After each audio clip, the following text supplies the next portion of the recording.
عليكم ورحمة الله وبركاته. الحمد لله رب العالمين، وأصلي وأسلم على المبعوث رحمة للعالمين وعلى آله وأصحابه ومن تمسك بسنته إلى يوم الدين وبعد.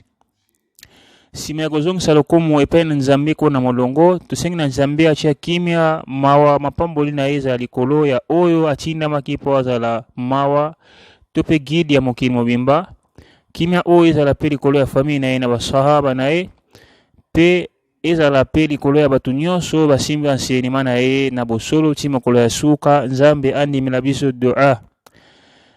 Tolingaki ko rappeler pa na bino ete lelo ezali bongo mokolo ya mercredi, lobi ekozala mokolo ya jeudi, mokolo munene oyo ya kosala suyam tope kosala jeûne ou kosala carême tope kokila ngisi pamba te ezalaki bongo ezaleli ya prophète Muhammadun sallallahu alayhi wa sallam.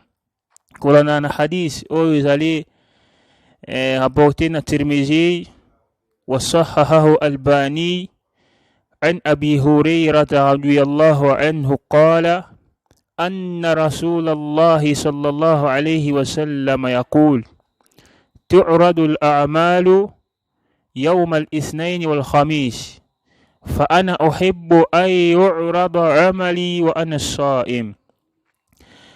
كوتي باي أبي هريرة زامبا سيبا مسانا يا لبي ya solo prophète Muhammadun sallallahu alayhi wa sallam alobi misala ya moto ezalaka présente epai na kolo nzambe chaque lundi na jeudi. Nde ngai nalingaki kosalaka carême pamba te ntango misala na ngai ezomata epai na kolo nzambe ekuta ngai ke nazali na suyam. Nde o maloba ya prophète Muhammadun sallallahu alayhi wa sallam misala ya bato emataka mokolo ya lundi na mokolo ya jeudi.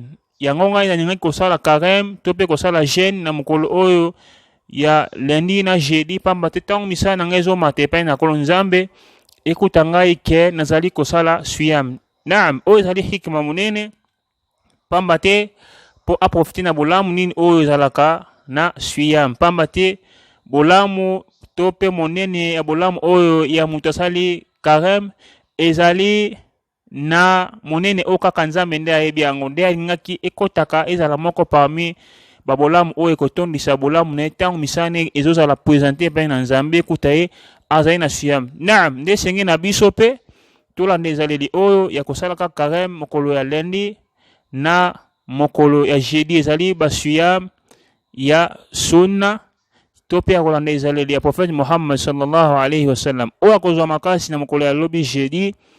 Inshallah ala mukana carême pamba te aprofite na bolamu oyo nde boye ekosalisa ye pe ezala mokolo ya lifuti. Nzambe atia yango parmi babolamu na ye. Nzambe asalisa oyo bayoki bazwa bongo bolamu oyo ya koyoka rappel pe oyo bakokanga carême. Nzambe apesa bango pe bolamu wana ya carême. Wassalamu alaikum wa rahmatullahi wa barakatuh.